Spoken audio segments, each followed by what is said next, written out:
Hello everybody and welcome. In this video I'm going to show you all controls and gestures on your earbuds HUAWEI FreeBuds SE.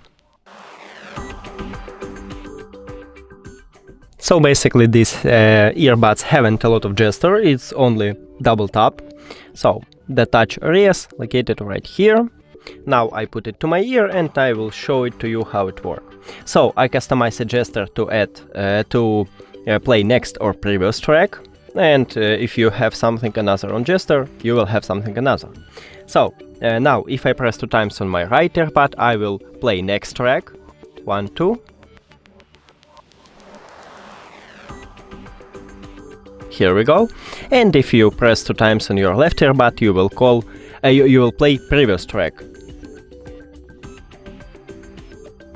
And as you can see, it works. Also, you can answer the call by pressing 2 times on your left or right earbud.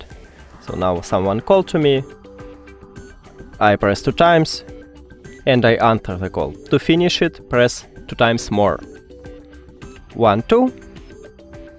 And as you can see, I finished the call. That's it. Thank you for watching this video. If you found it helpful, please consider subscribing to the channel and leave the like on the video. It's really important to us. See you later.